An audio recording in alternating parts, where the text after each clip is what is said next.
Hey, yo, everybody. It is another Wine and Comics pairing show. As always, I am Dave, and with me down in the corner is... I'm Dallas, of course, back, your favorite child. Of course.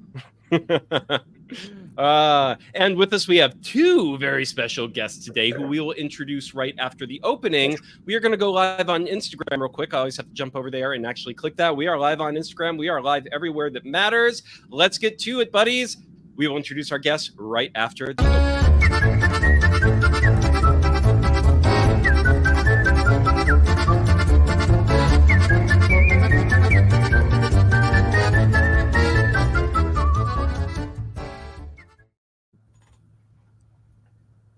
All right.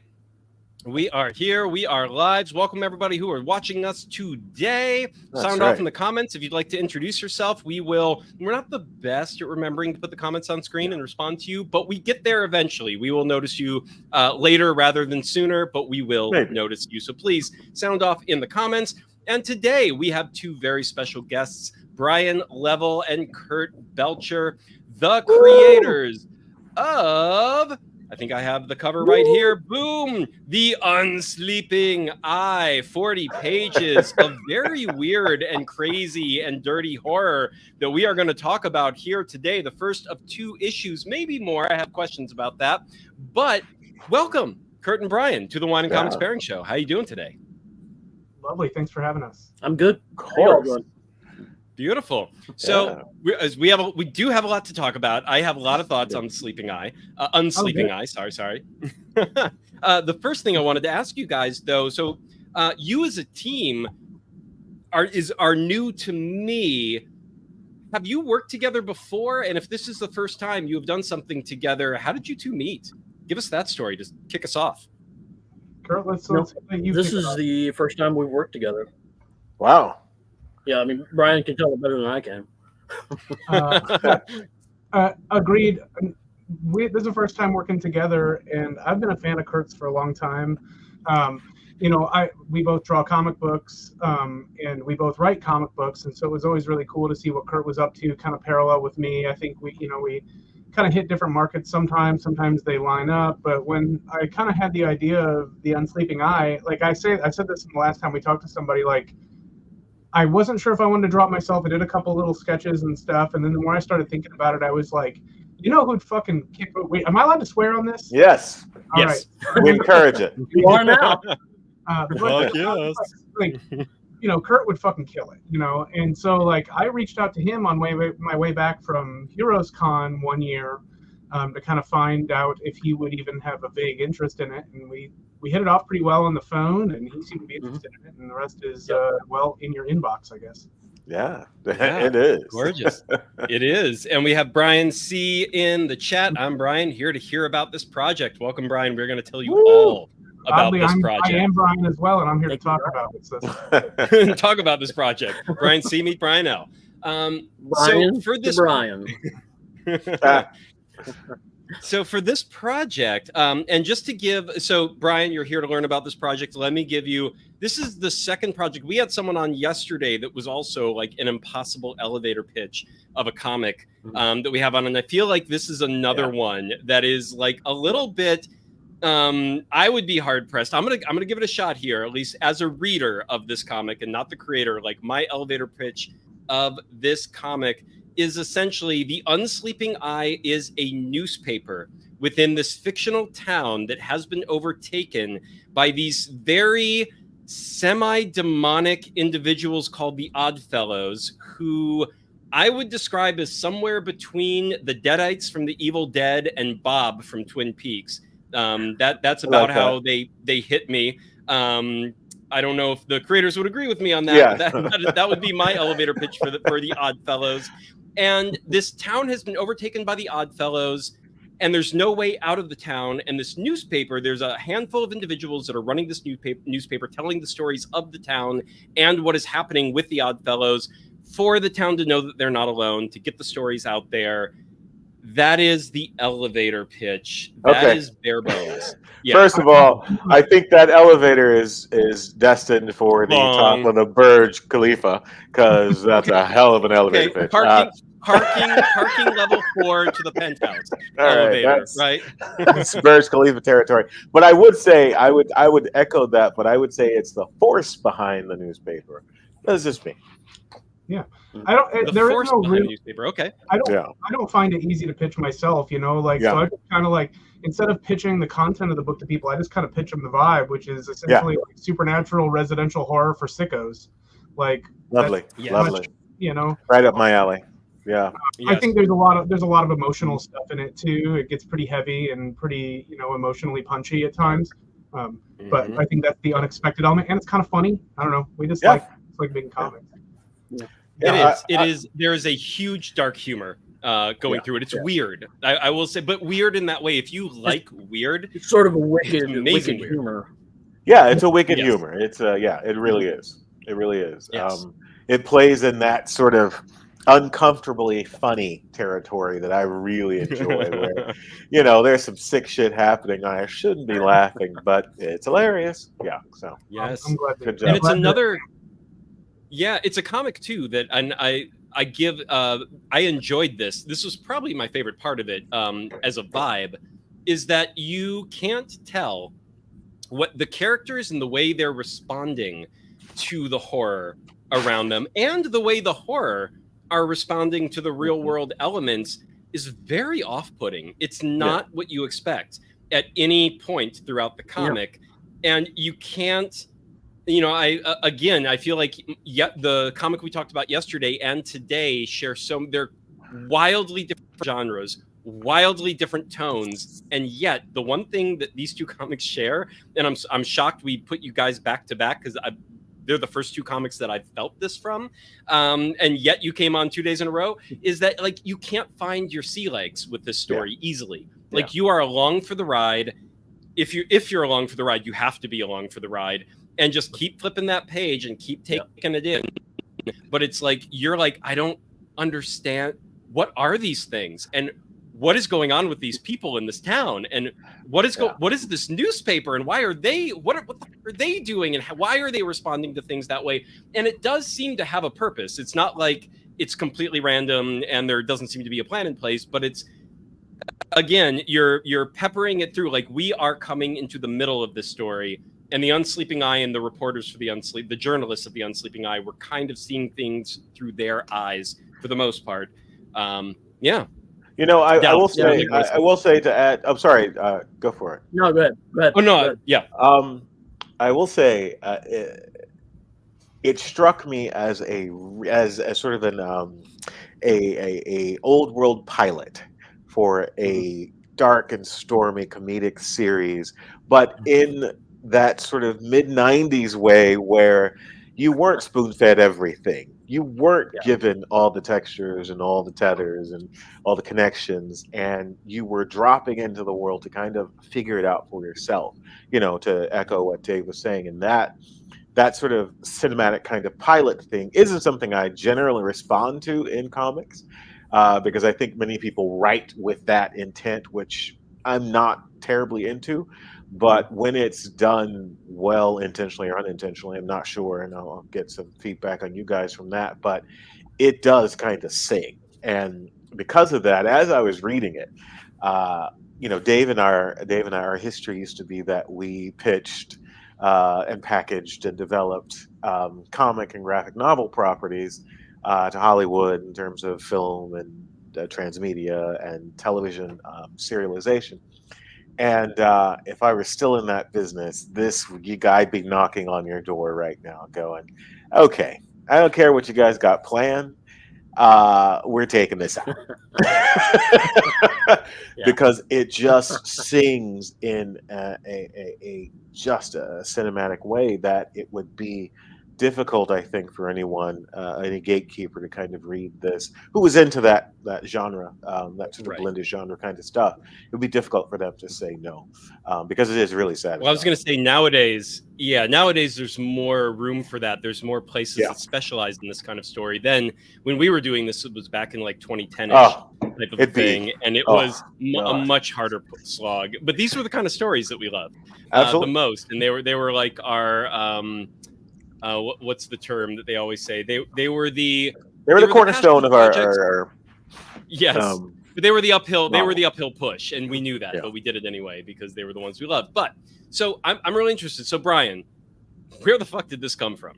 Like, where did you get this? Like, as far as you know, what inspired this idea? What were you aiming for? Like, since you were the incipient creator for this, please tell us. And by the way, you guys can tell we really like this because we've talked 95% of the time we've been on air, and generally that's not the case. So go for it. Talk all you want. Saves us some work, you know. I feel like a satisfied reader is a much better pitch than an overeager creator. That's true. I think like this whole thing, it's like, number one, like, where do ideas ever come from? They just kind of happen to you. A lot of Unsleeping Eye was a lot of finding what it was. Bo and the paper just showed up to me. Like, I don't know why. Like, they just showed up, and I instantly fell in love with them aesthetically. I knew it was black and white from the start. There was never even a question about it being in color.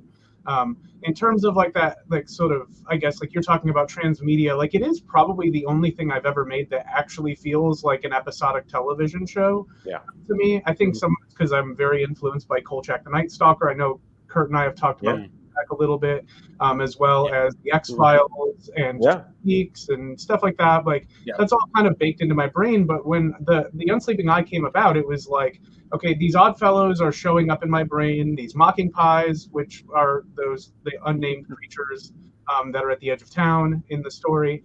Like all these things just started to kind of show up visually, and I'm like, what the fuck are they doing in my brain? And so then it was like, okay, well, let's just spend the quiet time.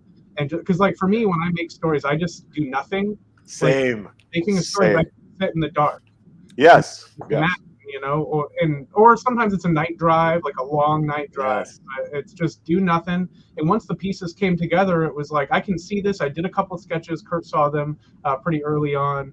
Like the Fuckface is one of the Oddfellows. So I drew Fuckface and I drew Potato Head, and these people started to show up. And I was like, all right, here's some ideas. And then that was like when I'm like, okay, like, is this something I want to make? Because I'm in love with it. I want it to be made.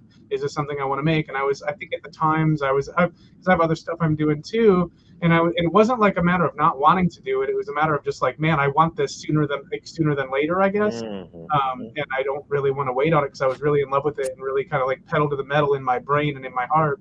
And so it was like when I started to think about like, is there anybody that even would feel like, I hate to say trust because that implies like it's some precious, like, but it was like, well, who would I want to give it to and like let them handing you my baby. Right. And I hate to say it that way because I'm not really particularly precious about everything. Like Kurt's seen me be precious about things. But it was like, who would I, and it literally like Kurt being a Kentucky guy, I'm a Kentucky guy, like we both live in Kentucky. And it was like, I can talk to him, like he'll, like if I make some references like to certain wilderness areas, it's not a Kentucky book, but like there's stuff that, like. Is there any whiskey featured in the book? There's what's interesting is I try to take trips to historical places as often as I can with my family, and those make their way in a lot of times, like for little details and stuff.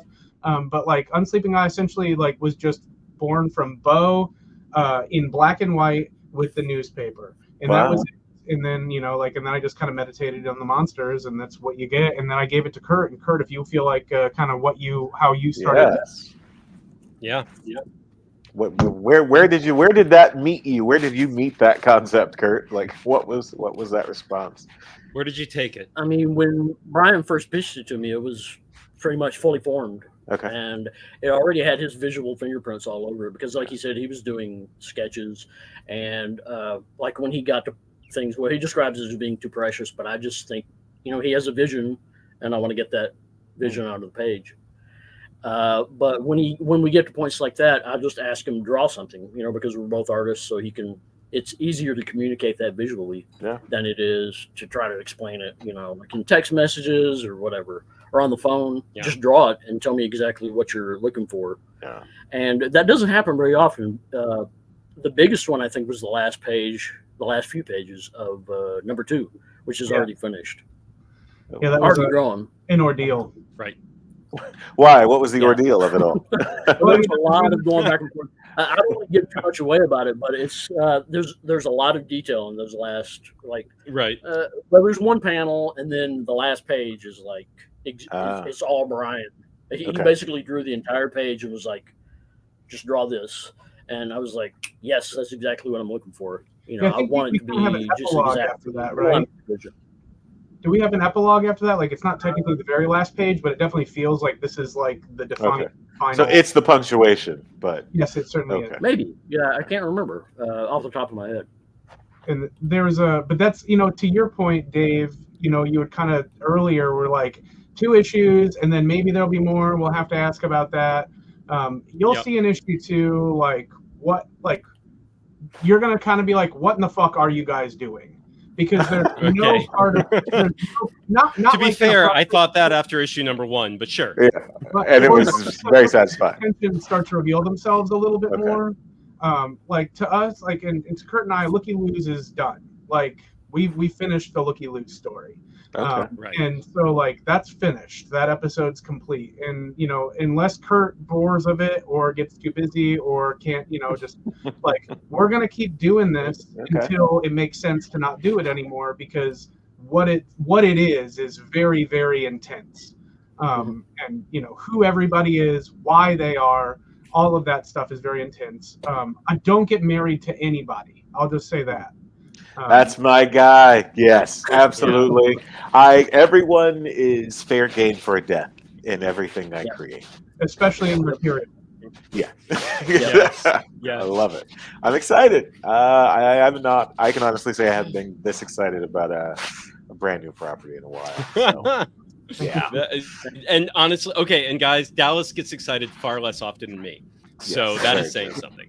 Like I'm not the easiest sell. Like I've been reading comics long enough that, like, you know, when something is just like a solid comic, like you can tell I just think it's a solid comic. Yeah, right. It's like you get the thumbs up and then you move on. Yeah, exactly. And Dallas is much more. You can tell because he'll only like come in and ask like 3 questions throughout the hour-and-a-half live stream kind of a thing, and he's much more reserved about it. And I'm actually really thrilled because I'm having to do so little on this episode right now because like he's taking over.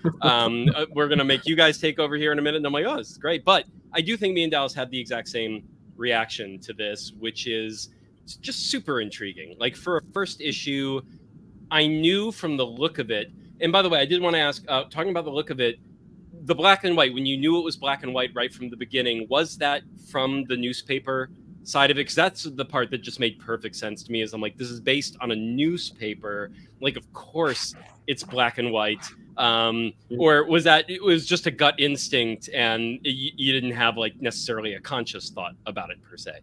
I think the newspaper was what solidified it, but I think the initial impulse just kind of just appeared, you know.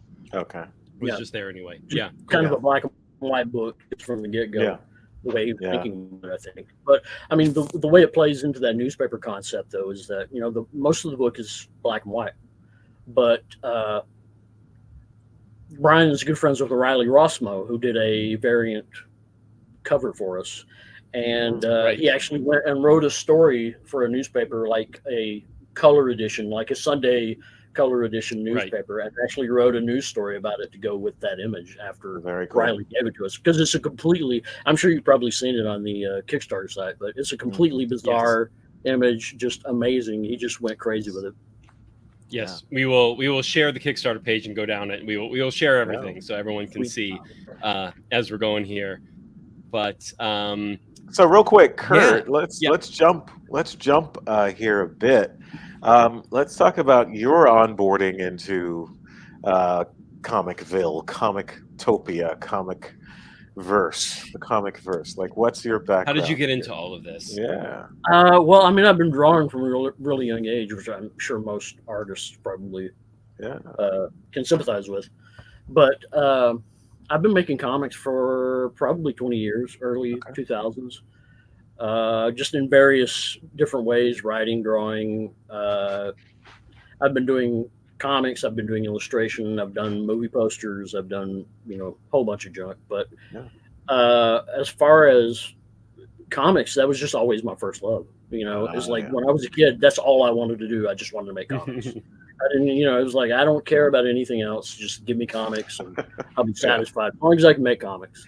What were some of those early loves? Yeah. You never forget your first love. Sure. Nope. But yeah, I mean, that was comics for me, and I'm sure it's the same for Brian. You know, he's probably just always been a comic guy. You know, a guy who's always wanted to do that and never really considered doing anything else. Kurt, what were some of your earliest favorites? My earliest favorites. Some of the first books I remember reading. You remember the New Universe at Marvel? Oh yeah. Marvel's New Universe. Yeah. You don't remember that one, Brian? It was like when Jim Shooter was like, he was the big guy at Marvel. And Psych something, Psych 8 or something. It was like Starbrand, Cyforce, Spitfire, Cyforce. Oh, I remember all that. Spitfire. That's the one I love. Kickers Incorporated. That was another one. The football comic. That was pretty funny. Oh my God. Yeah, I forgot about Wait, Kickers. which one? I don't remember this one. Which all these terrible memories for you now. What's the football title? Kickers Incorporated. Oh, I don't remember that. I remember that. I was so baffled as a kid. I was like, this is a Marvel comic? What is happening? Yeah, it was totally weird because this was like their attempt to make Marvel even more Marvel. Because, you know, Marvel was always you're the guy on the street with these Marvel characters going through their struggles and all that. And New Universe was like more that. Right. And it was kind of the first attempt at what Starbrand. Like Ultimate. Yeah. Yeah. Yeah. It was almost like a dry run for the Ultimates that would come like 15 years later or whatever. But yeah, I mean, that was some of my earliest memories was reading those in grade school and trading them with friends of mine, and drawing out of them, you know, drawing like Starbrand panels and things like that was where I first started trying to actually draw comics. And I just went from there, you know. Yeah. And I will say it's interesting because, you know, for those who aren't that familiar with New Universe, it was also Jim Shooter's dry run for the Valiant universe in a lot of ways, I feel, where the Starbrand and that event, like he went in, that's basically Solar, and what he did with all the way up the Unity saga, like that was his true, like he got to see the vision through to the ultimate end in Valiant. But New Universe was truncated. It kind of met an untimely demise because it just did not take off the way he had hoped. Just kind of, I love Shooter for that. They brought in like John Byrne and a couple of other people at the end to try to revitalize it, but it was just, I think it was too late by that point, and nobody was all that interested. And to be honest, a lot of the books in the line were very erratic. You know, they didn't have the same creative team for like every issue. Like Night Mask, I think, had a different artist for every issue of its run, and there was only like 12 issues. But it was nuts. I mean, just how sort of erratic the whole thing was. Right. But I think it was so much newness, like kind of injected into comics at a time when there were like a lot. The indie scene was huge at around this, because this was like the 80s when the New Universe was really kind of taking off. So like the black and white indies were taking off, but Marvel and DC were kind of, you know, stuck in their superhero rut. They were doing what they were doing, and then this was the attempt to be like, let's do something completely different, but it's still Marvel and DC. And at the time, it was not connected to the main Marvel universe. Now, of course, it's one of the alternate universes that all the Marvel worlds get to cross over into and out of, and blah blah blah blah blah. They've tethered it to the main series, as they always do. But great. So taking that from Kurt and popping it back over to you, Brian, writing wise, and you're an artist yourself. So in both cases, like, what are your greatest influences? What inspired you to do this in the first place? Yeah, I mean, I grew up like I didn't probably start reading comics properly till I was like in my adolescent years, which was, I was always attracted to Scott McDaniel and Dan Chichester's run on Daredevil. That Mignola cover on the annual was what kind of sold me on that character, because how killer of a drawing that was. And then Mark Bagley kind of drawing the Carnage run of Spider-Man, and Michael Golden's stuff on Punisher Armory. So I kind of grew up in a Marvel sort of era in the early 90s, late 80s. Always a fan of Spectacular Spider-Man, Sal Buscema stuff as well. But when I was like in the late 90s, there was a big shift that happened for me, because I kind of pivoted a little bit. Took a lot of interest in, you know, Sam and Twitch, Bendis writing Sam and Twitch and Angel Medina drawing it.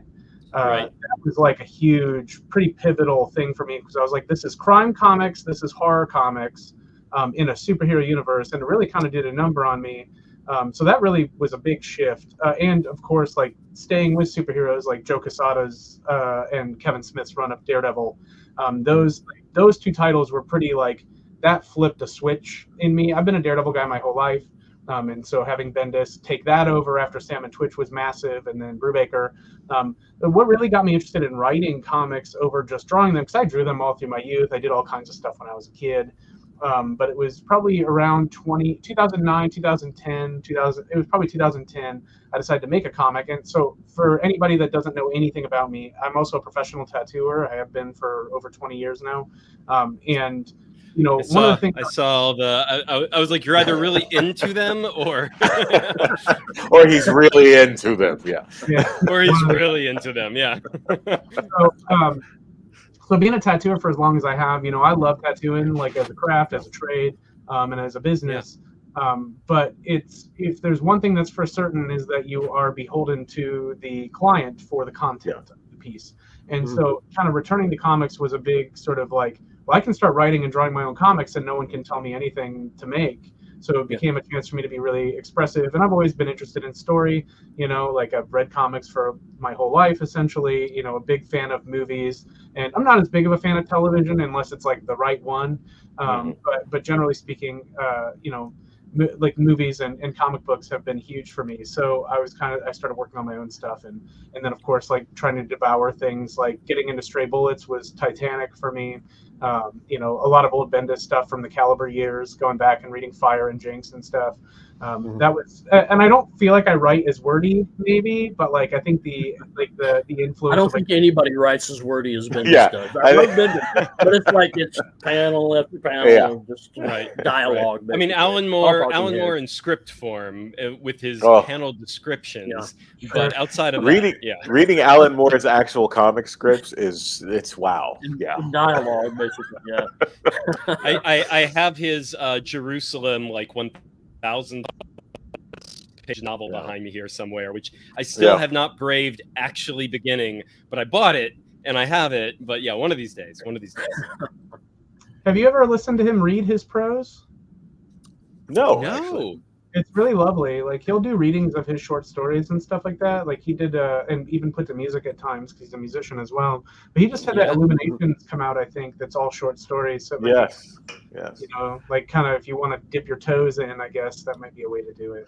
All right. Yeah, I seem to remember that he did a lot of like performance art and performance theater and stuff like that, like back in the 80s and 90s. Well, and I still want to see, he wrote and produced, did he direct it to this movie called The Show? He did not direct. I didn't think he directed that. No, that was his but I think he was actually in the movie though, wasn't he? Like in the movie, right? It was his baby. Yeah. Like he was very hands-on with it. I remember. So it's like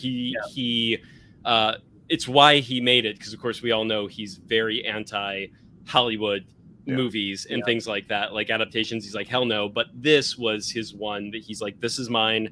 This is in large part my vision. Other people are helping me, make it happen, but it's still my vision. And I haven't watched it yet, but I'm very eager to. I don't know if either of you two have seen that movie. I have the Blu-ray of it. I saw it in the theater, and I can confirm it's very fun. It's like much funnier than you would expect. It's pretty sinister, but pretty funny.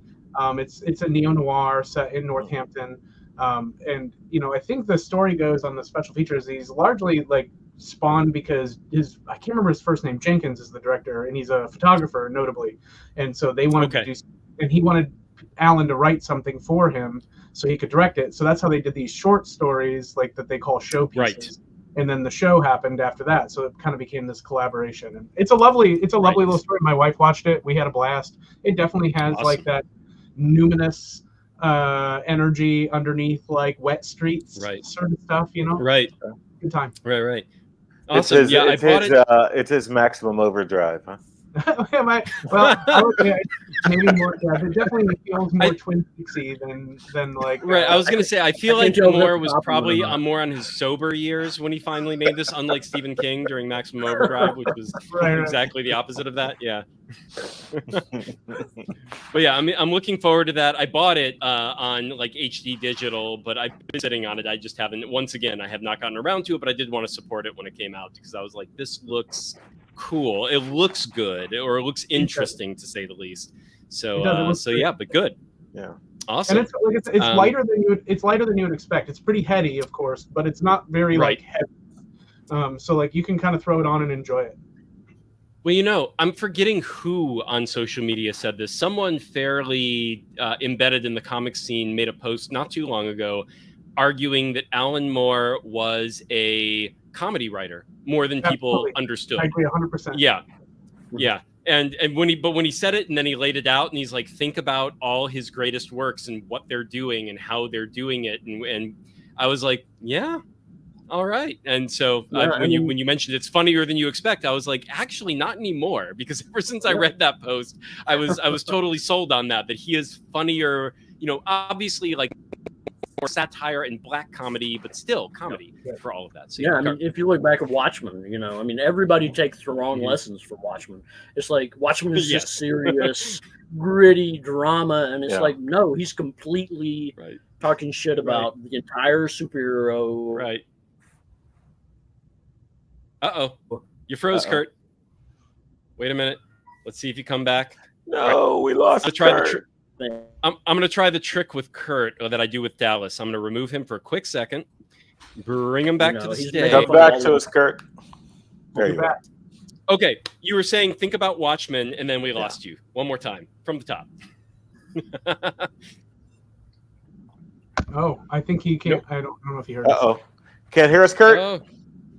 Can you hear us, Kurt? No. Oh, no. Okay. One more attempt. Wait, do I remember Kurt, how to sign Kurt? Wait. I don't think that's going to work. Can you hear us, Kurt? Can you hear us now? Yeah, actually, I could hear you all through, but it was like I kind of blacked off there. But I mean, it's been kind of glitchy on my end, so I'm sure it's probably my connection's bad. All right, we'll blame Kentucky. Well, now you're fine. Yeah. You're in there now, but if get in line. Or the wine works too. Blame the alcohol. So, if you want to, Kurt, we lost you at, if you think about Watchmen, everyone takes the wrong lessons from that. It was taking the piss out of superhero comics. Yep. And then we lost you. I don't know how much longer you went. No, that was it. That was my. That was it. Point. Okay. I was gonna say, I'm like, that was basically the thesis statement. So I figure, yeah. Okay, perfect. All right. Well, if I can tie this back into maybe the Unsleeping Eye a little bit, yes. I think Alan Moore has clearly like a very, very vested interest in weird fiction, and how much he works with horror, science fiction, fantasy, kind of interlaced. Obviously, like big fan of H.P. Lovecraft, Arthur Machen, and a lot of those weird fic people. And I think that it makes sense that he would weave in these sort of comedic elements, because weird fic's essentially just this weird genre mashup that kind of just ends up being its own thing, which I think sums up a lot of Moore's work. Even his superhero work in a lot of ways. Even Miracle Man can feel a lot like weird fic. And so it's hard to describe when we talk about Unsleeping Eye being a horror book. To me, it's as much of, if it's as a horror book, but it's also a weird fic story as well. Yes, absolutely. And so you do get those sort of like weird, folky, like Machen-esque sort of horror elements coupled with, all the other business kind of roped into it. Absolutely. Yeah.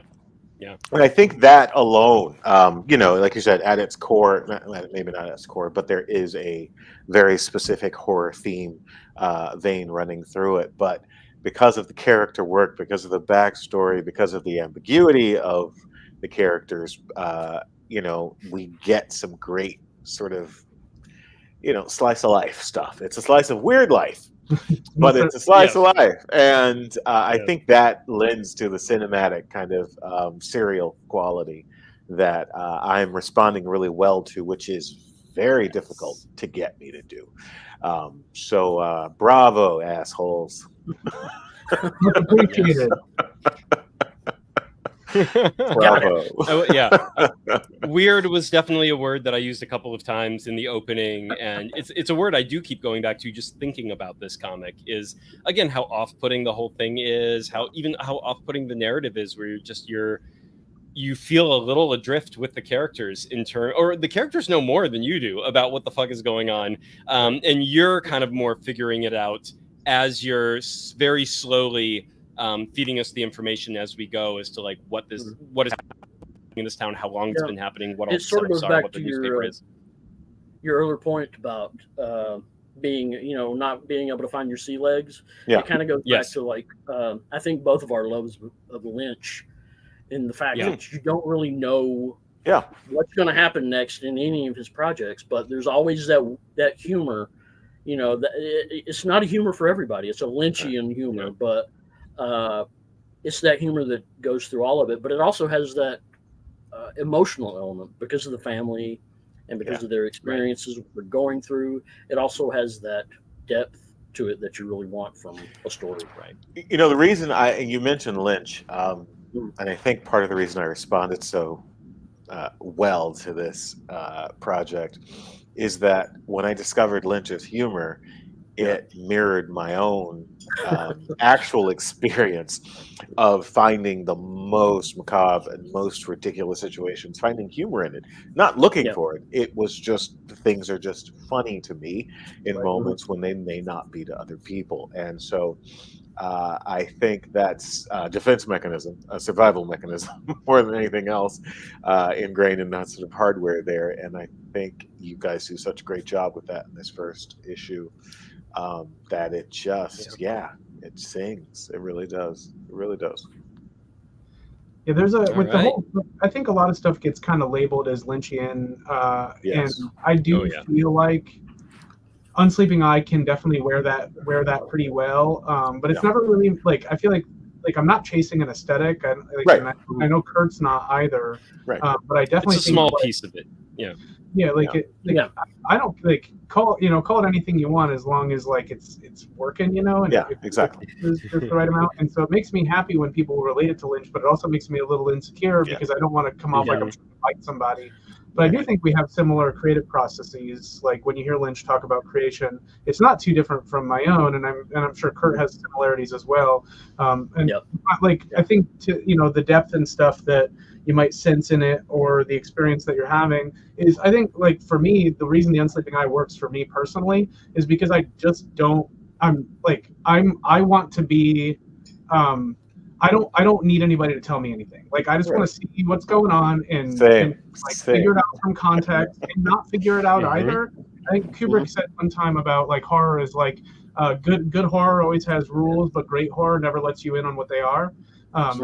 And I think that there's an element of that, and I paraphrasing him could have botched it there, but I do think that you will find out certain rules, but we're also not necessarily interested in giving you all the whys or whatever. Either.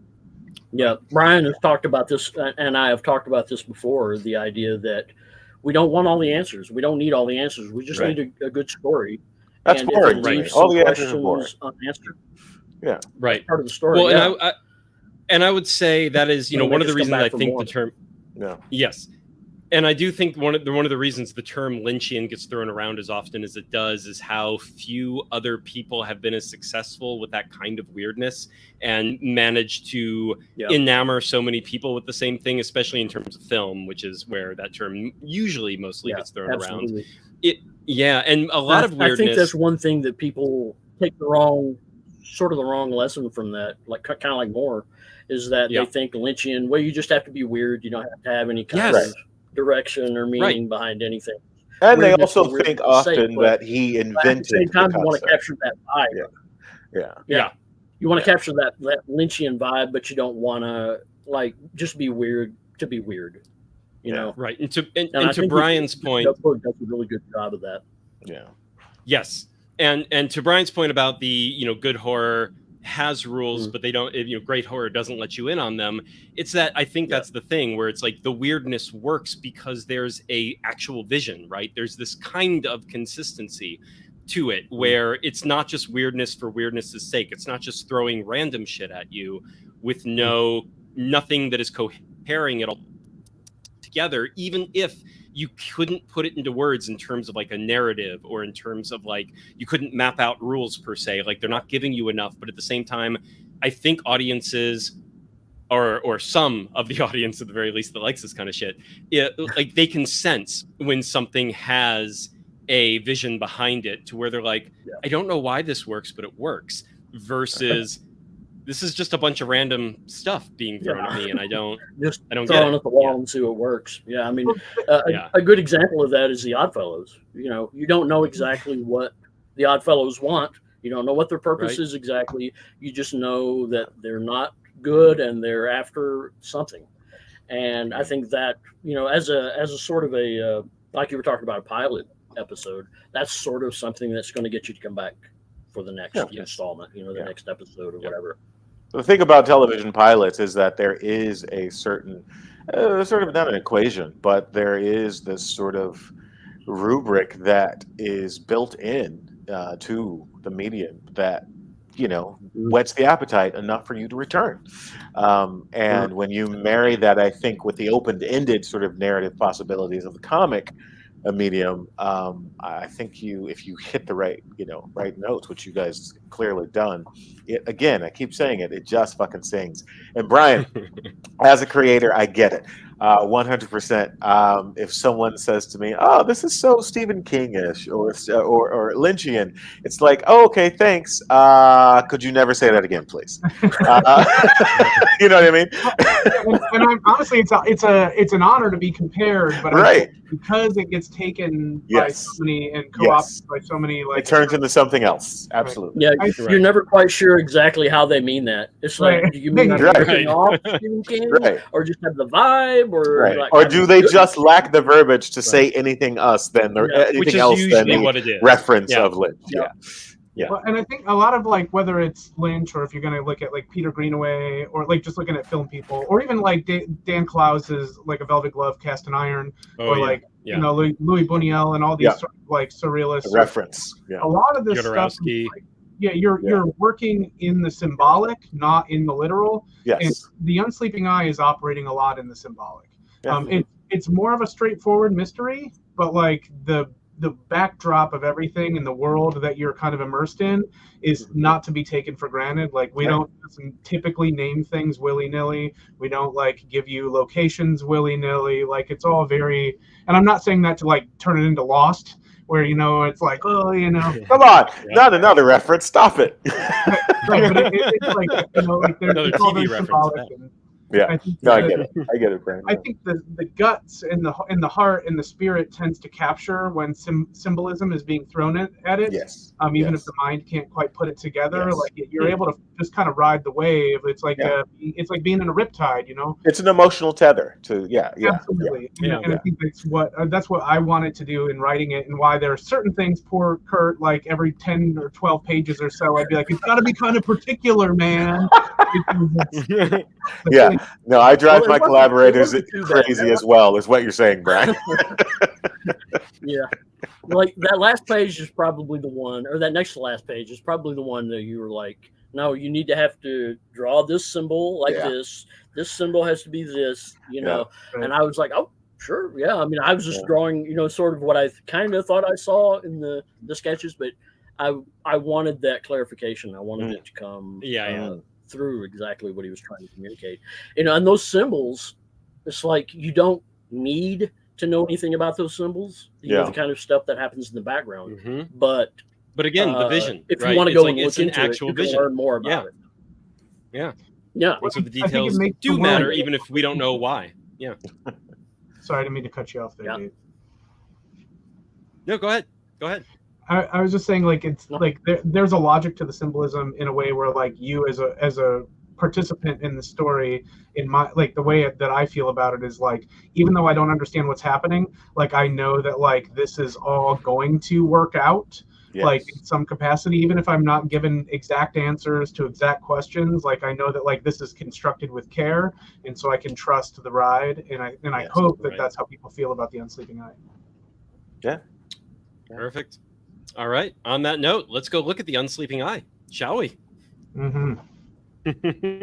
Let me share my screen, and we will get this up for everyone to see.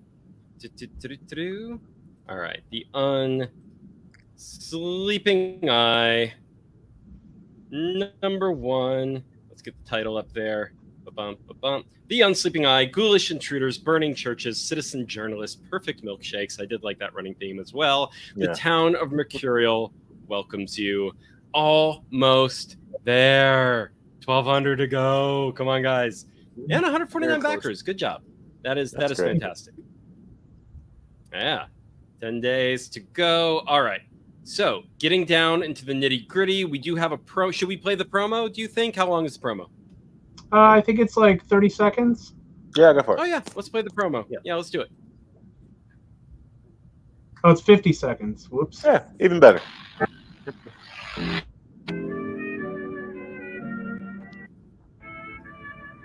Though they've Okay, that's endured okay. constant harassment from the Oddfellows for weeks, Jacob Columbine, the family's father, insists they are coping well. Though admittedly, he says the persistent knocking and lewd callings have become more sinister and frightening. But like the rest of us here in Mercurial, he wonders, what can be done about it? Let me get the quality higher. There we go. There we are. Oh, look at that.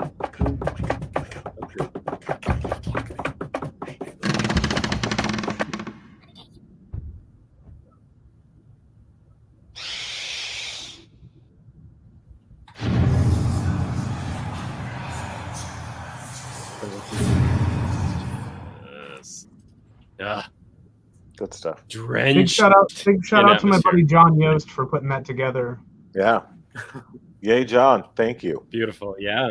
Absolutely. That was a good promo / trailer. That was good. Yep. John Yost, for anyone who cares to look him up and see if you need a trailer or something of that nature made. All right. guy. So 40 pages. What'd you say there? Another Kentucky guy. Oh, very good. Another Kentucky guy. Mm-hmm. All right. Keeping it Glorious local. black and white. Let's go. And speaking of, this is the Unseeing Eye logo of the newspaper itself right there. May the fruit neither wither nor die. Of course, the classic town logo here, Mercurial. Mm-hmm. And we're going to see some of the Kurt's art from the interiors here. Or we'll Brian probably did get some some more pages amazing down below. Tones and gray scaling on that. Did some amazing stuff. Yeah. The tone work in this is next level. It's very, very good. Mhm. And it blends Yep. seamlessly. I had to go back to the credits and realize that it wasn't just like you as the artist doing Yeah. it. So yeah.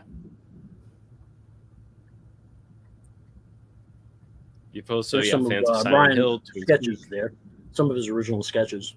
Yeah, Oh, Yeah, cool. nice. Glorious. Yeah. that's Harriet, Fuckface, and Potato Head.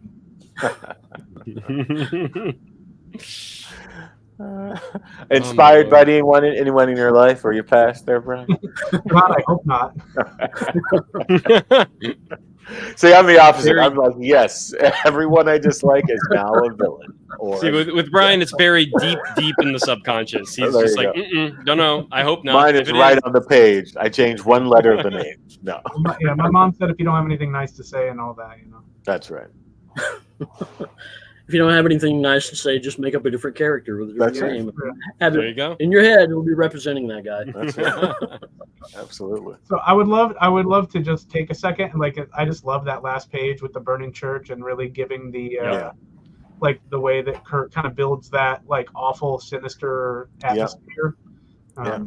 Big fan. Yeah, I love I the really window like that. tableau. The tableau in the I window. really there. like that Yes. close up of the guy's face smiling there. Yeah. That's one. Yeah. That's a great series. Yeah. Another And one. then knocking on again. I like this That's just just out there on the lawn. It's weirdly west coast of Florida or sort of like Louisiana. That whole tableau, the house, the shape of the house, the little what's it called? I don't even know. What do you call this? It's What not a is it called? manger. It's something. Shrine. It's a shrine. Shrine. Thank you. Right, Jeez. there you go. What that word eluded me there. The shrine and the front lawn. Yeah, I love it. It's when you got to take a break to, ask Mary to pray for you and all that. Right. Got to do Yep. that. Yeah. She's right there on your front lawn. Right. I mean, Oh, and this, are we going to see? Oh, yeah. So this guy, this was the first part. I was like, I don't know where I am reading Yeah. the story. Is when this, this duo of odd fellows, I'm already going to The forget name her actually. name. The name is what Potato made me go, Head okay. and The Oddfellows. That's Harriet. say that again, Harriet. Brian. Harriet. Harriet Yeah. and Potato Head. Yeah. And then he opens the door, and they just slice him right the fuck open. And I'm just like, what is why did he open the door? Like, what is happening? And it's just that goes back to the unpredictability. It's like sometimes they'll be playful and be like, and like they're just clowns or something, but other times they're absolutely vicious.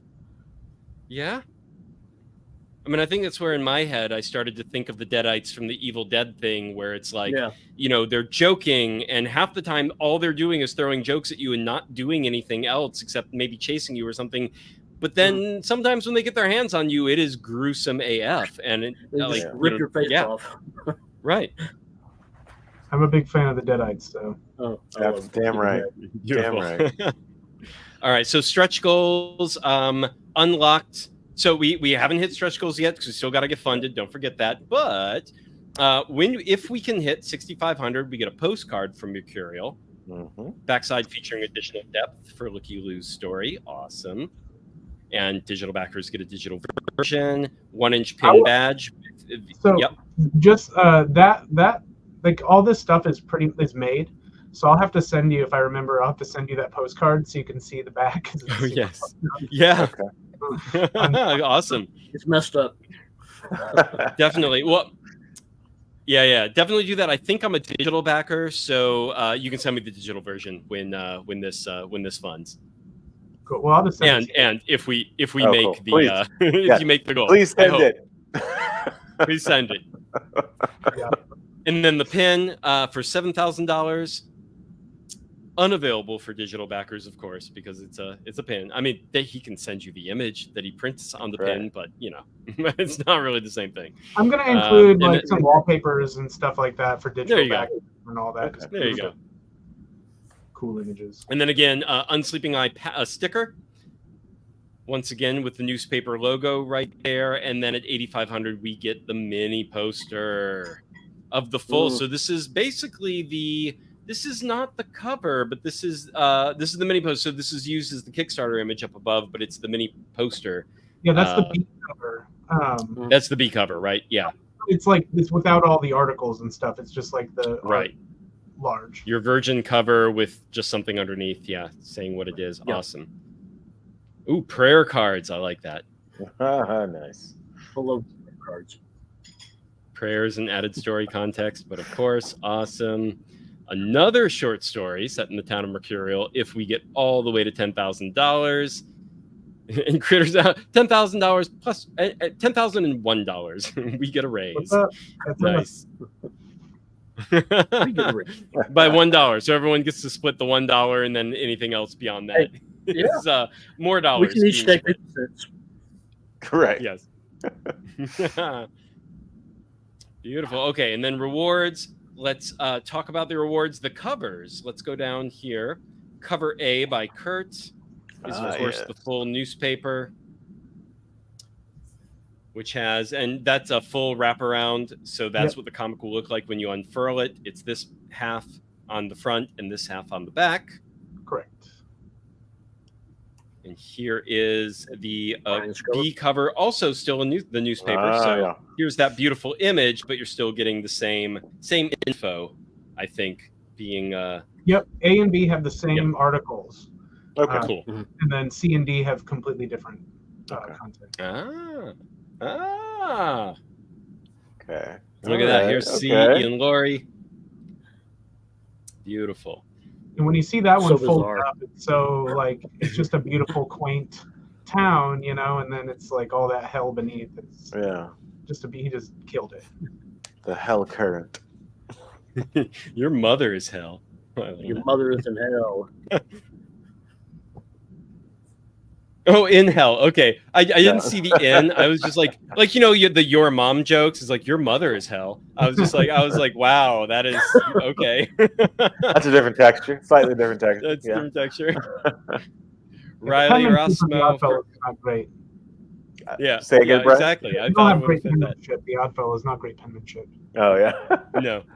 Love when this I felt image, like, by the way. just making a joke like that and something like kind of crass and weird like that, I'm like, that is such an Oddfellows thing to do. I'm like, Yeah. I bought it. I was like, yeah, they would graffiti that somewhere. I mean, I'm fully waiting for an issue 3 or 4 you to reveal that they're just wearing masks and they're assholes. So. Okay, so yeah, different articles, or at least some different text on both C and D. Yes. Because we've got the Churches Burn, Never Stop, and we've got the Seance Gone Wrong, Channeling Chaos in the Fashion section. Oof. Great image. Great image. Yeah. I mean, again, Yeah, right. the atmosphere of everything on this is just gorgeous. There's also a little just so cartoon. It's the Sunday edition, so you get a little comic strip at the bottom, Nice. Of course. Nice. which also is additive. Okay. Everything is very like consequential, I guess. Not like you don't need to see all this, but if you want that, like the full, it's like for the Yeah. Silent Hill 2 junkies, Yes. like looking at everything. You Like, got to see everything. Yes. Yeah. All right. And then digital, of course, we have your basic, we have your deluxe version that comes with all the covers, script, and process samples. And then physical rewards, obviously all the different covers you can choose from, or all 4 mystery eye bundle, all 4 covers, and a deluxe digital copy. Gorgeous. There you go. That's all Very cool. of them. Oh, it's tempting. Okay. I know, right? I'm so proud of this book. I love this book. if you get I'm a so package proud in the of mail of those comics, you bet your ass I'm probably going to be wrapping them in twine like a proper old newspaper. Exactly. Beautiful. Or show up would and deliver them in your own red wagon. There you go. With a nice black suit and a fucked up face. Exactly. That's round 2 right there. That's your stretch goal right there. Beautiful. And custom retailer rewards. And if you are within 200 miles of Cincinnati, Brian will come do a signing event if desired. So Yeah, you may not want me around, so Yeah, I know. He's like, just give me the comics. I'm good. I feel like if I was a retailer, comic shop I'd be name? having a blast with this one because Oh, yeah. I would write the most Yeah. fucked up shit happening to the people that go to your comic book store. Yeah. Absolutely. With some fun art and stuff. I just think it'd be a blast to do for people. But That is a good idea. That is Yeah. super cool. Custom disturbing articles, custom art. I mean, the whole newspaper image you get to essentially customize here by and large. That's awesome. and any original art that gets created. So like if I draw it on a Bristol board, like Ooh, okay. Okay. Awesome. Mhm. And then the Brothers Keeper retailer bundle. Yeah. So you get all of that. Yeah, we tried to keep the margin. So as far as the retailer bundles, we just like tried to package up a couple of retailer bundles that we feel like you can sell depending on your level of like interest and what you feel you can move. Right. But Yeah. retailer margins, they get about from the way I understand, is about a 50% margin. Like they pay like half of what they sell the book for. So we couldn't quite hit that because it's such a low run book. Yeah. But we still tried to keep it close. So I do think it's like you get like you're paying 60% of cover price based on the way this. So it's not really we're not trying to like get over on anybody or anything like that. We wanted it to feel comparable. Right. So Yeah. Not trying to price gouge anybody. Yeah. Right, yeah, I right. wanted retailers to make money if they can sell them and not be impossible to recoup Right. the money they spent. I think it's Right, good value yeah. for dollar. Yeah. I mean, yeah. It's, Yeah. I mean, that's good. That's very close. I mean, it's one thing to be like, we wanted to get as close as possible. There's 80%, but getting down to 60 is like that is authentically close. So that I think that's a good deal. Mhm. And I think retailers are aware that like you can't do what like the big distributors do and whatnot. I think everyone's yeah. Yeah, we Alright. have to be kind of And then- targeted with it, and not try to spray it all over the place, I guess. Right, Yeah. right. Yeah. All right. True Evangelist bundle.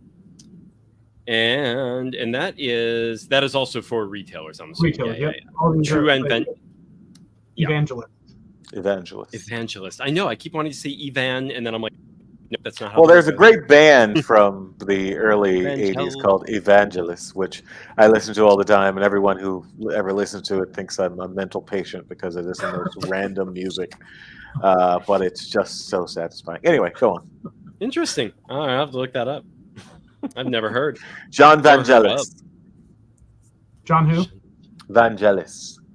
Oh. Oh, yes. Okay, John I have Vangelis, heard. I should say. Yeah. Yes. Yeah, I've sent you Okay, a couple of those tunes before, Dave. Yeah. Yes, you have. Yes, you have. I thought you were saying the band was named No. Evangelist, and I was like, oh, never heard of that. Yeah. All right, and then custom art commissions. By the way, Brian and Kurt, this is the kind of ridiculously obscure nonsense you pay for when you come to our little corner of the world here at Wine and Comics. The kind of stuff that we specialize in. Exactly. Oh, nice one. One of Brian's sketches here. So Brian or Kurt? Kurt with the coop down there. Nice. I know. Nice. In the Lovecraft. Yeah, of Yeah. course. Yeah. Down. Very nice. Very And nice. some color from both these guys. Yeah, let's see if you get a cover from us. Yeah. Beautiful. And okay, color negotiable in pricing. Okay. Yeah, if you're getting like a fucking skeleton war, and then you want me to make them all, it's like, come on, bro. Yeah. And that you're catching the deal already. Don't kill me on this. All right. In art portfolio review, 60 to 90 minutes. And give you a detailed art review with advice, draw overs, etc. regarding drawing, writing, career, business, art theory, or anything else. I'm assuming that we could see as helpful. Yeah. Well, I guess I just didn't ask. Like, I just kind of threw it up. It can be both of us. Like, I'd be glad to do that. Okay, it's you predominantly though that's doing this. Okay. Well, largely because I just don't want to ask Kurt to be like, hey, you want to go sit on a fucking call with a stranger and like take some advice on how to draw, like, and completely tear his work part. Right. Right. It does take a certain kind. The person to be able to do the constructive criticism. Yeah. Yeah, we had a backer without destroying their ego. Oh, that's good. So you'll find out. Sometimes you gotta destroy it. You know what I mean? Oh, absolutely. Yes. Absolutely. Well, yeah. I think you just have to do it in a way where, or you don't have to, but the ideal is of course to always do it in a way where the person won't just like quit, but like you're like, no, you have a lot of work to do, but you can get there type of a thing, and here's the advice. So yeah. Sure. I have no interest in tearing not to be a Neil Adams. Yeah, I'm not interested in that. I've had the kind of like mentor by proxy in the tattoo shop over the years, and it's always it feels like when you're just discussing art, it's a piece of cake and it's very delicate and lovely, and it becomes very difficult when you realize that you're not discussing art, you're butting up against someone's perception of their art. Instead of willing to hear another perception. So when the ego gets in the way, that's when like a little bit of dismantling has to happen. And I've never really experienced that in a portfolio review with comics, but I have, you get it every once in a while out in the world. So I'm not really interested in destroying anybody's ego. I just want people's art to get better, and if I can offer anything, I'm glad to do it. Very nice. Yeah, I mean, there's a big difference between theory and people's opinions about their work. Right. So sometimes those are at odds with each other, and you just have to kind of be honest about what you think about their work. Sure. And understand where they're going, like what their aim is. Right. What the intent is. Yeah, absolutely. Like, I'm not trying to make you draw like me. I just want you to draw like you, and whatever you're trying to achieve. Yeah. Beautiful. All right. Absolutely.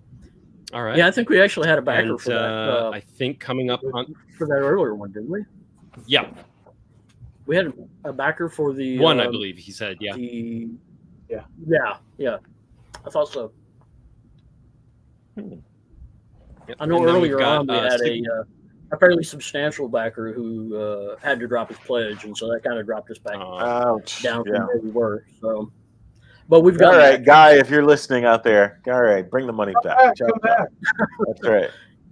Yeah. That's right. We're gonna send Brian to your home with a red wagon. No shame for being poor. We're not going to do that. That's right. As much as it stabs us in the heart to lose the money when we're. Although you we're did just call the guy poor, and maybe he's not poor. Maybe Who called him poor? Dave did. Dave, why did you do this? How dare you? I'm like, there's no shame if you're poor, which is the only okay excuse for having pulled that money. So Okay, if there you're you go. poor, There you go. then Where's the there's no circle back? shame in that. If not, yes, bring that money back. Come on. What That's are right. you spending it on? Wine? Damn I mean, right. come on. Comics are all there is, right? Let's go. Bring Exactly. that money back. All right. So add-ons, Beautiful. you can get anything signed, small sketches on the covers in the form of remarks. I've never known. You just pronounce that remarks? I'm not sure if I've ever heard that word pronounced out loud. Yeah, remark or remark. It just, Remarks. where Perfect. That's how I've always pronounced it. Yeah. I just suddenly, when I say it, whenever I have to do these things, and then you have to say something out loud, and you're like, "Oh shit, I've never done that before." Is that remotely accurate? I don't know. And just say it get with your John whole into- chest. No one will know the wiser. That's right. Exactly. Just keep going. Except the people who actually know, which is probably a very small number. No, then they doubt because you said it so confidently, or so. That's the game, right? Yeah, that's true. The psyop. Mm-hmm. Get drawn into Mercurial. So there are, how many slots of this are there? I believe there are 2 for the Oddfellows and 1 or 2 for the. I'd have to look at it. Yep. For the citizens. Okay. Gotcha. Beautiful. Yeah, if I did this, it'd be an odd fellow. I mean, you have to do that first, then the citizens. The more boring one second. Yeah, but you don't know the what kind of awful shit you're going to be doing. That's true. But Yeah, I mean, if the image anyone on wants screen, to right? And pledge to be for fair, this I wouldn't comic- care. Come on. The image on Anyone who screen wants there to with the pledge and read Oddfellow this is- comic is going to want weird shit to happen to them. Yeah. That is Yeah. why you pledge and want to read this comic. But anyway, sorry, That- Kurt, you were saying. That Oddfellow image is one of those moments where it's like, I don't know if you want your face plastered all over that character because you really need to see the whole thing first. So that might be Immortalize me. Yeah. It's like being have either of you two ever seen Brian Yuzna film Society from Oh, I yeah, think love like that. the early. Oh yeah, Yeah, it's love like that be an extra in society as part of this mass organism and get your face in what's happening here, and it's like it's like that. You're right. Be a part of the weird orgy. Yeah. Exactly. I'm pulling a nerd card here. I think it's called the shunting. So if we're Yes, it is called the Is it shunting really? when So, all yeah. that weird shit I begins missed to that. happen. It's been and so long since I've seen it. That's a I don't banger. yeah, remember same. much of anything. I can't remember Yeah, what it is the called point the of shunting. is anymore, but that's what I'm trying to remember. Is I'm so like I feel like there was a little bit of a mythology they threw down on these things, but now I forget what the fine details are. But God, I I love don't even that actually movie- remember that that full movie leaves film. a I mark need like to this rewatch that. I need to go and circle back to that one. you 100% do. I haven't seen that in Yeah. a while. Yeah. That is one of those movies that like when you start it, you're like, oh yeah, this is probably like a lowish budget, kind of cheesy horror movie of this time. And you get to the second, like as it keeps going, it's very similar to this comic. Like the further it goes, you're like, the fuck is happening? Like, what am I watching? And you get to the ending, and you're just like, I did not expect any of this. Right. Yeah, it's one of those things that just kind of swerves, and you think, "Oh wow, that was an Yes. interesting twist," and then it swerves in a completely different direction and back and forth, and it's like it gives you Yes. almost storytelling whiplash, seeing But it's that. so satisfying in weird the stuff. end. Like, I mean, that Yeah. ending is it is a literal and figurative climax. It's beautiful. So, And the effects work on that movie is amazing. Yeah, beautiful. oh yes. Yeah. All right, now I need to go circle back to this one. I haven't seen that. in a Screaming Mad long George time. was the effects Oh, prosthetics makes sense. group. What was did that, like in a lot of 89, other films 88? of that time? I think they Right did around a lot of the. Yeah. And I believe they worked on John Carpenter's The Thing. They worked on the From Beyond, Stuart Gordon's film, and all the weird H.P. Lovecraft crazy shit that happens at the end of that one. So yeah, they did a lot of amazing prosthetic stuff during that time period. Yeah. All right, obituaries. Stuff, FX. Yeah. Check that out. Yeah. And how many obituary for you? How many slots for this one? 2 obituaries available. Okay. 2 obituaries available. Okay. Yep, no We'll guarantee. have a that- gruesome and a hilarious death. That's Whoop, what just no happened? guarantee which one it's going to be. That's for Okay. sure. Yeah. Maybe a little bit of both. Come back page. What happened? All right, here we go. There you go. And the last things, you have the obituary, and then Town Hero. You are a featured resident. I love recognized the as a Town hero. Hero because we will send you a certificate as well. So you'll get a certificate to hang on your wall. Very cool. We will create a ridiculous thing for you to have accomplished. You may not live. Right.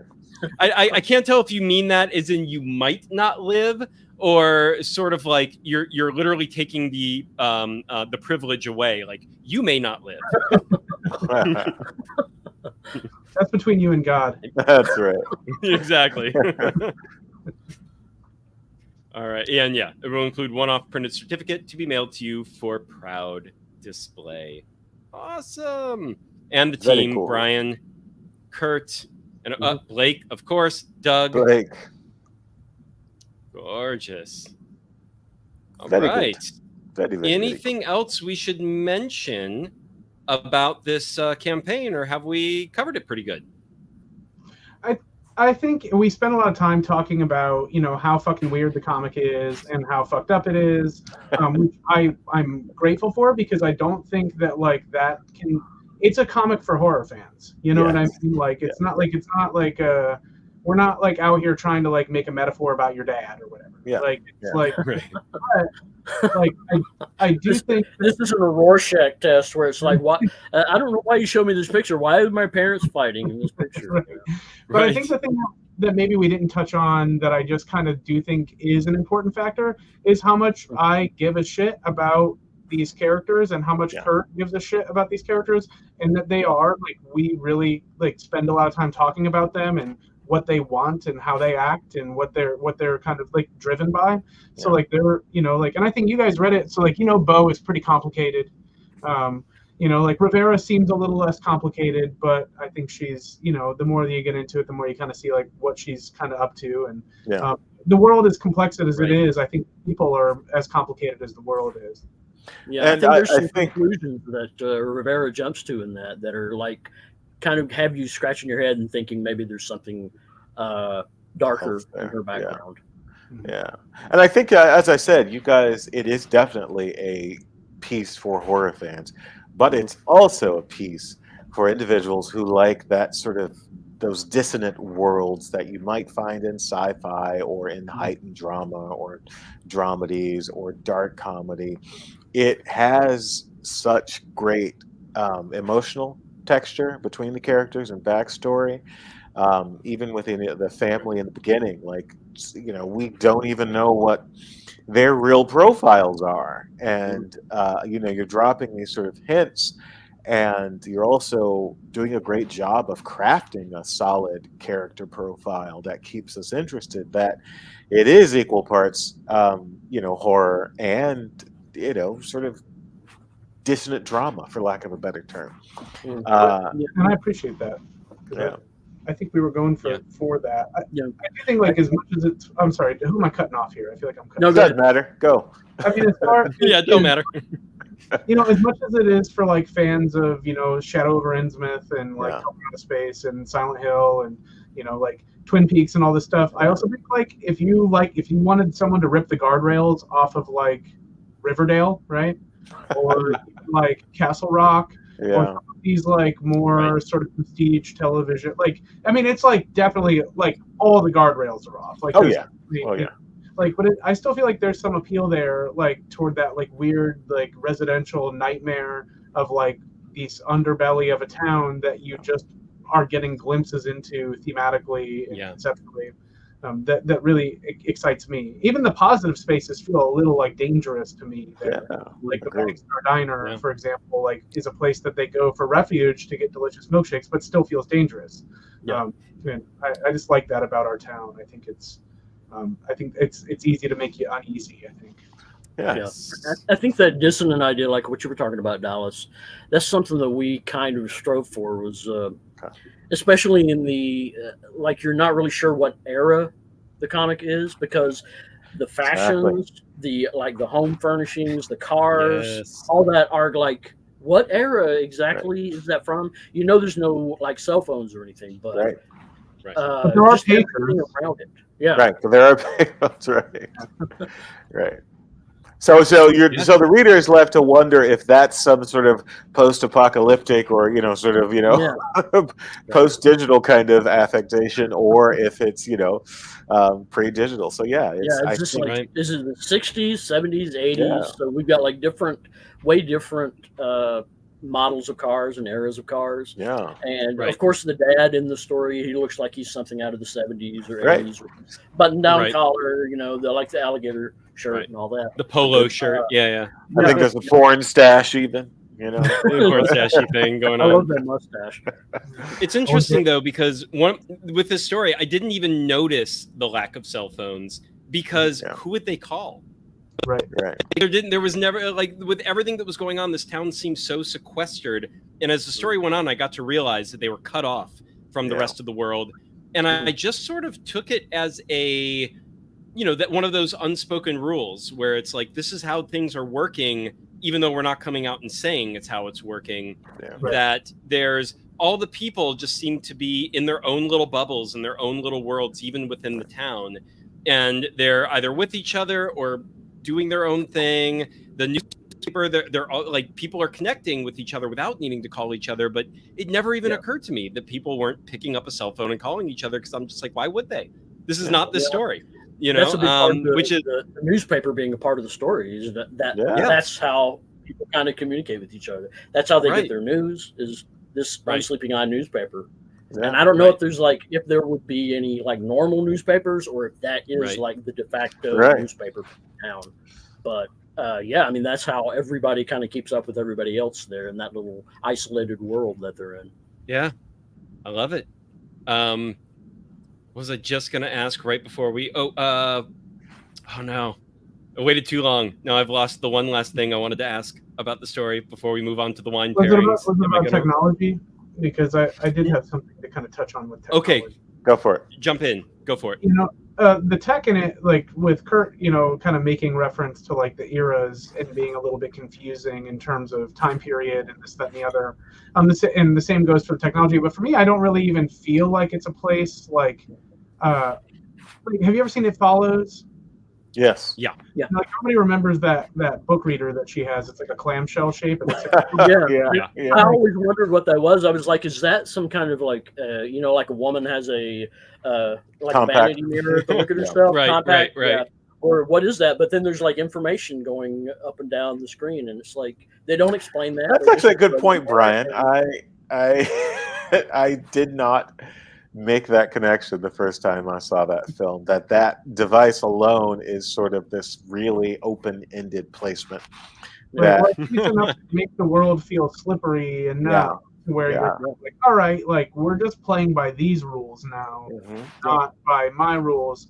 And I think like ultimately, if people really want to know how I feel about the Unsleeping Eye, like as a genre, it's a fairy tale. And so, like we're operating in a lot of fairy tale logic and a lot of fairy tale sort of thinking. And so like you're going to get little bits of technology or operations that don't necessarily feel like the more it looks like my world, the less interested I am in like same. Same.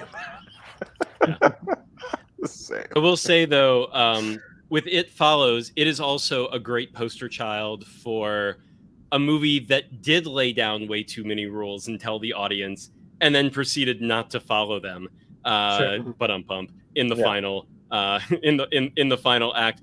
And the one last question I did want to ask, because this is the first two-part story, there's more to come. Is there a master plan, or is the in terms of this will be X number of storylines, at least for now, that's the plan, or is this just where we have lots of ideas, we'll see where this goes? Yes. Yes to all that. Yeah, so we don't have a definite number that we want to do, but we have a definite ending. Oh, okay. We would like to achieve. And I'm not saying that to be open-ended and 300 issues and blah fucking blah. Like poor Kurt. Sure, Brian. Sure. So, like we've got to make sure that we just 298 issues to go. Right. We're looking at Top Savage Dragon or whatever. Oh God. But like, I know that Brian and I have talked about. He already has ideas. A pretty firm idea for what he wants to do for the next story. Okay. I'm not sure how many issues that'll be, but he's I think pretty the next clear story will on just be where one. to go. Just be one. Yeah. Yeah, I that's wasn't really- sure. Oh, Nice cool. little one shot. Nice. Yeah. So we're just keeping the world, like to me, like we're telling this story the way that the newspaper tells the story, which is through the stories inside the town, and so like when you learn about the looky-loos, you're learning about the looky-loos, and what you learn about the town, you get like in the ancillary material. And so when by the time that we come to a finale, like it'll probably be its own little thing, and it'll probably step outside of the newspaper formatting. Probably is kind of where my head is, because it does become a little bit less conceptual at that point and a little bit more. Right. But it's an art project as much as it is just like a straightforward story. And so like the artifact is important. That's why we were trying to encourage people to get the physical items, because they do feel intentionally like that way. It's not a requirement, but I can't speak for Kurt, but I'm a total slut for the actual floppy format. Like that's like there's something about the smell and the touch and all that stuff, and so I want to make sure that like when we were designing this, that it was like, okay, cool, we're holding a newspaper that flips open and all that stuff. To me, it wasn't a gimmick. It's like it's natural because this is what we're doing. I mean, Right. Yeah, I mean that's what the whole sort of book is built around. And I think Brian's intention was to make as much of it as possible feel like that, feel like a newspaper. Right. The way that they have articles, the way they have ads, the way they have just everything about it, like the Sunday edition, the color Sunday edition I was talking about earlier. And by the end of the second issue, I would hope that the reader feels not just like an observer, but a participant. And I'm not saying that because of a story reveal or anything. Like that's just like there is an element to the story, like where like participation in anything affects the way that the thing goes. So you're gonna like readers are going to determine how many we do. We know like once again, by the time you get to that page in issue 2, like you'll kind of be like, all right, what in the fuck? Like what the fuck is this thing? And what's going on here? So like we will address that at some point. We're just kind of playing it by ear. I think Kurt, I would hope that he would be like, I got one left in me, let's do the finale. Then it's like, all right. But that's it can go as long as we feel comfortable. But like we've got stories for barbershops and comic book stores and chili cook-offs and all kinds of fucking weird shit, statues in the middle of town. Like we've got all kinds of stuff. Waterfalls that don't run anymore, and the lighthouse is a very important place. Dry up rivers, maybe some dark spots that we'll end up exploring at some point. Yeah. All right. Like darker spots, I should say. Yep, subterranean places, like wooded places. Like there's definitely like Mercurial is strange, truly. Yeah. All right. Love it. All right. Well, we are at the wine pairing part of the show, and Dallas, it is your turn to go first. So, what have you got for the unsleeping eye? It is my turn to go first. All right. So, in general, I like to start with this preface.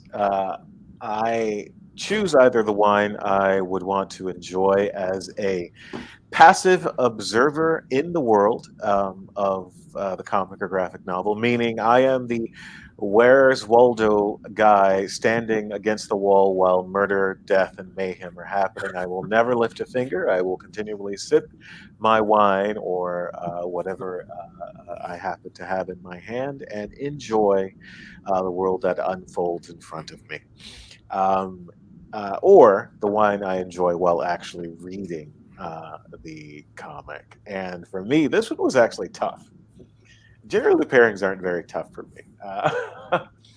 But this one was tough because it was the it's first hard to nail time. down the tone of the book, kind of. It's And that elevator pitch. Yeah, but even more than that, for me, it's rare a property pulls me in and makes me want to actually inhabit the world, to see what's happening, what's off frame, what's in the room that isn't being shown, what's the backstory, where these characters wander off to when they wander off the page. And for that reason, I chose to find a wine that I would enjoy as a character in the world, because I authentically want to see what the hell's happening here. And I knew it had to be something that was decadent, for lack of a better term, but not decadent in terms of its acute use of pleasing notes and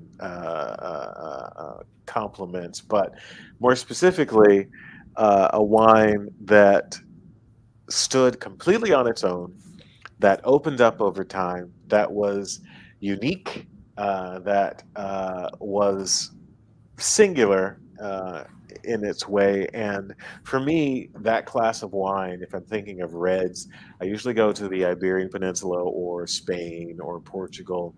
And I do love a good Rioja, and I love the full sort of vernacular and vocabulary of Riojas, because you get these sort of really accessible lower rungs, this solid middle, and this really fine, reserved upper class, for lack of a better term, sort of character. But the Rioja I was going to go with, I just did not enjoy imagining myself in the world drinking this, because it is unfortunately the kind of glass you can have like two of and you're done. You got to move on. But I took the recommendation of a vintner who realized that I was looking for something very specific, something that was unique and that was a limited run. And the vintner himself spent a great deal of time crafting the grape. Just to get into the specifics here, the grape is actually the Mencia. If you know anything about the Mencia, it is also an Iberian grape, very old. You can often find the sour cherries, the pomegranate, the black licorice, native to Spain and Portugal. Very limited growth every year. So I chose the Saint Jacques Utria. If you guys can see, okay, where are we? There it is. Hold it up. Hold it up. There we are. Utria. All right. Yes, Utria. ULTRIA? Nice. ULTREIA. EIA. Okay. Yeah. So it's a whole cluster fermentation. It is curiously the kind of wine it's so full-bodied and so like drinkable that you can honestly go through an entire bottle by yourself and not want something different, not want a counter note, not want, a compliment. It holds up very well to very full flavors in terms of food and fat and cheese. It's the kind of wine you do sort of chew on. I may drink the entire bottle tonight. And I think what's curious about it is that Raul Perez, who's the actual vintner, they only produced about 2,000 bottles of this thing. And the price point's actually crazy low for that. I would say it's easily worth 3 or 4 times the list price. And it punches far above its weight. And I can say the same about your piece here, honestly. As I said earlier, I hate heaping praise upon people, but I thoroughly enjoy this. No, keep it coming. Keep it coming. I know. He's like, I just feel like a marketer now. I know. I'm like, oh God, it's gonna be pull quotes. Dallas Miller loves this. Fuck off. But it punches above its weight. It is so satisfying, and you never get tired of it, and you want more. And I think me as a sort of character walking around in this world again, not lifting a finger in either direction to help a single soul, mind you. That is my one stipulation. This is what I'd be drinking and sniffing in my glass, from my glass. So yeah, that's my guy. That's a Beautiful. sweet recommendation. Thank you. It's a rambling recommendation, let's be honest. Well, that's what they all. I mean, I'm about to do mine, so yeah, that's what they all are. But my own ramble on this. I mean, I echo everything Dallas said about the comic and about what the considerations were for trying to pair something with this. For me, I really wanted to find something that contained at least a certain element of complexity to match everything that's going on in this comic. A certain amount of there are so many elements to the Unsleeping Eye that all come together in ways that are really hard to put into words. It's really hard to, as we were talking about earlier, the weirdness, but it's like, when there's a vision behind it, when it's like, this is not throwing things against a wall. This is not just, here's a crazy idea. It's like, you can't tell what exactly is going on. You don't have all the answers. You don't have all the information, but you're fucking along for the ride because it's going somewhere. It's plain that someone is steering the ship. And whether or not you're going to be, I'm the kind of person that gets very persnickety about endings, about like, but there's a plan, right? Like, this is all going to come together and this is going to satisfy me in the ultimate end. But there are certain stories where I'm kind of like, that's not what this is about. Even though you just told me you have a planned ending, and so very likely there will be, for lack of a better term, a payoff, something where it's like, this is the planned end. We know where we want to go with it. Even then, this is one of those rare stories, for me at least, where the journey is, and the atmosphere and the impact is what's worth it. And it's not the kind of story that really requires a payoff, even if we get one. But it's a rare story where it's just sort of like, I'm just digging what's happening right here and now. Yeah. If you did 2 issues and walked away from it, I'd be like, oh, I would have loved more. But I love the fact that these 2 issues exist, and that is not something. I'm usually one of those people that gets very butthurt when series don't like just sort of like leave you hanging, and it's like, oh, and then the creators moved on or they got canceled or something like that. I'm like, well, why did I spend money on 2 issues? This one, I think I'm in. So because of all that, this is a gruesome tale. This is a complex tale. So I wanted a wine. I definitely went for a red. This is not a light. This is not a buoyant or fresh or light kind of a story. So I'm like, right, we're not going in the white or rosé side of things. We are going in something that's got some heft, something that's got some weight, a little bit of roughness around the edges. And I definitely went with a blend because of how much I wanted the wine to match the precision blend of elements that's happening in the Unsleeping Eye. And that is a hard thing for any single varietal to do. I can't speak for Dallas's choice because I've never had that one. I got to try it someday. Yeah. But blends, that is the point of blends, is like you're fine tuning something. You're taking all these bits and pieces and making something out of it that you cannot get with a single varietal, because single varietals are more interesting expressions of a single thing from a single place, but they're going to be very prominent in one way and be lacking in other areas because it's a single thing. And blends are a way to just sort of round that whole thing out in ways that even when you're drinking it, you don't know what the fuck is in the bottle half the time. This one I do. I looked it up, so I will be able to tell everyone. But I went with this.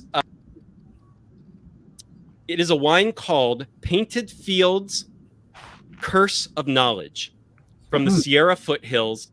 In the Sierra Foothills, this is the foothills right before the big Sierra Nevada mountain range that basically straddles 2 different worlds, where you've got the Central Valley of California on one side, and then the actual mountain range and going into Nevada on the other side. And the wine that is made in these foothills is it's got the heat and it's got the ripeness from California, and it's much more inland. You're not all the way to the you're not by the coast really.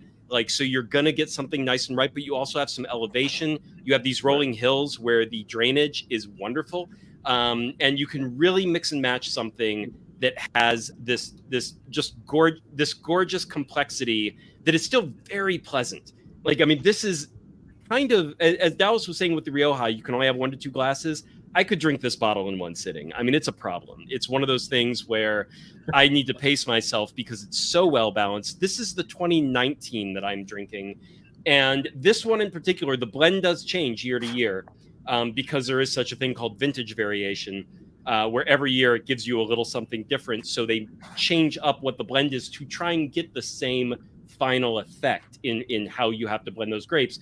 But this one is 43% Cabernet Sauvignon, 30% Cabernet Franc, 18% Malbec, and 7% Merlot. The 2019 is not one you're probably going to find on store shelves anymore, but the 2020 and 2021 are out there, and they are slightly different blends. But interestingly, the winery does not change the flavor profile in how they describe each wine. So they're obviously going for a certain final effect, and they just mix up the blend to get that final effect depending on what the year is giving them. I know the latest version took out the Malbec and put in Petit Verdot, and this is, for those who aren't that into wine, this is a Bordeaux blend through and through, Bordeaux style blend. These are the exact grapes you would always find in a Bordeaux blend, but it's just made in the California, Nevada, mountain range line, the foothills right before the mountain American range. Bastardization, as many call it. The American bastardization of these things. But this is something where you get, it's got florals, you get this nice like dried violet notes to it. You've got like cherry and herbs and cocoa powder. You've got some like blackberry, dark berries, black licorice on the back end, sort of on the aftertaste of the whole thing. And if I'm a huge black licorice anise fan, so that is like one of the best aftertastes a dark wine can give me. It's not even so bad in alcohol. It's 14.2%, which for a California wine these days is just, that's actually on the low end for a dark red wine. You're much more looking at like closer to 15% these days. So the fact that it's low makes it a little easier, but it has some edges on the tannins. It really is that thing that makes your mouth feel dry when you take a sip. So, and I wanted that. I think you need a little rough edge to match with this comic. If it was something that was just velvet, you know, I'm like, that's not quite this comic either.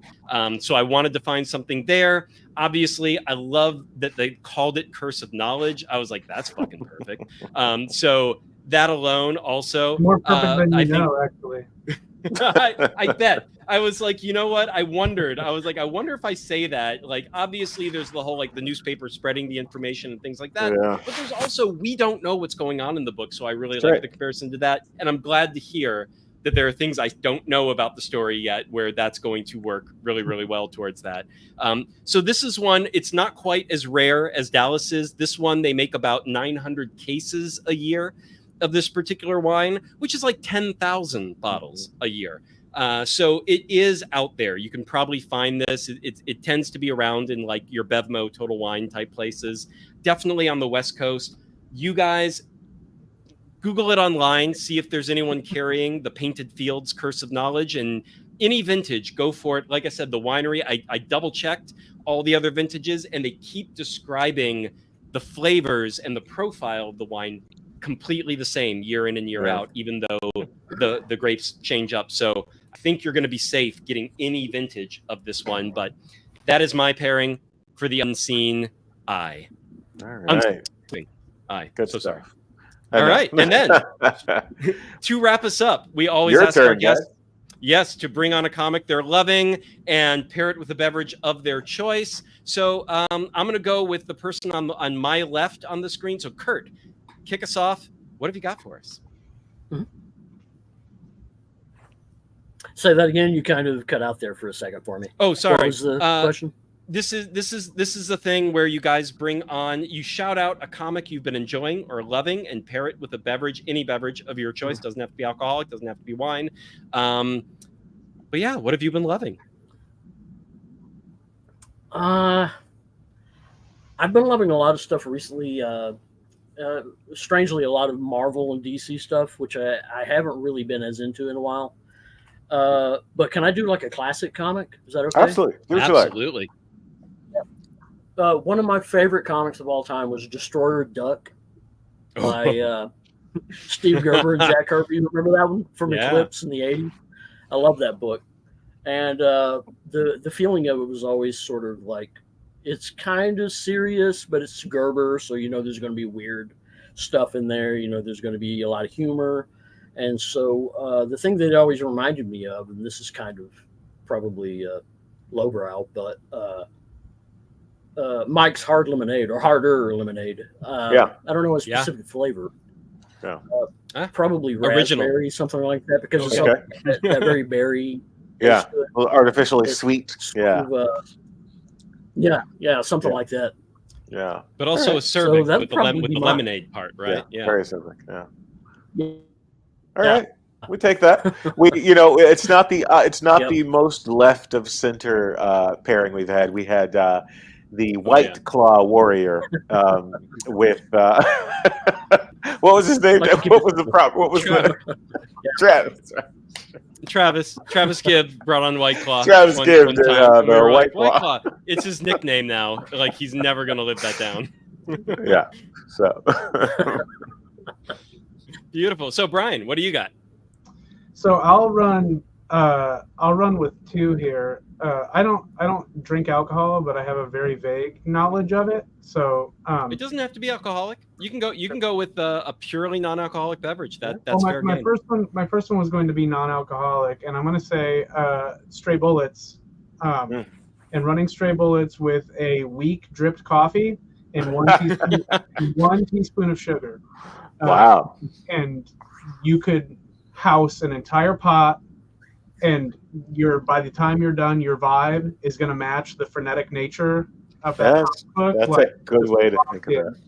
So it's just That's a little, good way to think of that. little. It's like that extra American tinge to the coffee. Like Yeah. you try to put on like a dark roast, or like like you try to get fancy Right. with the coffee, you're going to kind of miss what Stray Bullets is, which is Right. essentially a cursed American coffee. It's got to be American Right. diner coffee, right? Yeah. Yes. Good And call. And then, since so much talk of Alan Moore came up, I would pair with Providence, the 12-issue run that Moore did, with a rye whiskey and cream soda. And so I think there would be something that's like just sugary enough to kind of like get you like there's interestingly enough in that comic, it's a very like delicious sort of thing, and then the whiskey is just like enough to sneak in and fuck you up, which is exactly how that book Man. Yeah. Okay, you know what? I'm going call. to try that because I haven't read it yet, but I have all 3 volumes of Providence and the Neonomicon, the one that was like the prelude that came right before it. I've got that whole run. I haven't read it yet. I'm gonna go out and see how that does. Do you have Rye the whiskey. Courtyard as well? Yes, two- it's part of the Neonomicon one. It's collected. It's like two-parters, and then the 3 volumes of Providence. So 4, all collected in 4 volumes total. So Courtyard's in there as well. Yes. Yeah, Neonomicon is truly as dark as it gets. So like the tone is distinctly different than Providence. Interesting. Okay. Like the tone of Providence is more exploratory, and I will say that it's so scary by the end. Have you read Providence, Kurt? I've read parts of it. I haven't read the whole thing. I'll just like I'm not trying to hype this comic book up, but like the end of Providence made like when I was done with it, I felt unsafe, like in my like it feels like a cursed book. Like I mean that's how Neonomicon made me feel. I mean by the end of that, it was like just so wild. Yeah. I lost you for a minute. You said Neonomicon made you feel what? Yeah, but that's the way that made me feel. Just by the end of that, it was just mind blowing as far as horror goes. Yeah, I would probably just really messes you up. Yeah, I wouldn't pair the whiskey and cream soda with the first parts, like the Courtyard and the and Neonomicon, but definitely with Providence. Okay. So okay. I'm gonna have to try that now. I will pre-game by reading those prequels, the Courtyard and Neonomicon, and then I will get in with the proper drink when I put that on get the into list. Providence proper. Yeah, awesome. Rye whiskey and all right. soda. If I'm curating the Providence experience for you, then I would also suggest maybe reading it over 3 like the Courtyard like before bed one night. Okay. and then Okay. Neonomicon the next night, Okay. and then you can start into Providence. And the reason that I Right. distinctly bring this up is because being a Lovecraftian work, like the act of dreaming is important. And so if you can introduce dreaming into your process ritualistically, I think you'll get something special. Okay. Ah, Well, the good news is I'm neither a binge reader or watcher. Like I'm not one of those people that can sit down and read like 4 graphic novels in a single night. Like, Same. yeah, I'm not very either. much, I've never thought about like the dreaming being important, but I do like things to settle. Yeah, Like, I need the it's like reflection you've for taken sure. an episode, a Yeah. chapter, and probably because I grew up on comics, like I feel like my brain is just wired to take things episodically and not Yeah. be in a rush to like. And I think especially through with these more Lovecraft stories, that's especially true because they're so dense. Anyway, so you have to let that sort of seep in and drain down into your brain and try to figure out how you feel about it. Yeah. Yes. But stray bullets are mostly one shots, with the exception of a couple of two shots. Like you're gonna you're in business if you've not read those. So anybody who's not, it's a treat. I think it's in got the that other room. Uber Yeah, Atlas edition?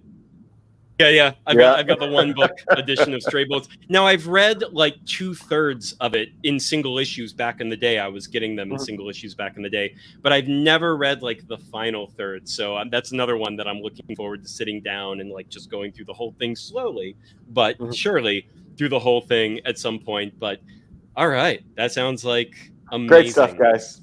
Yeah.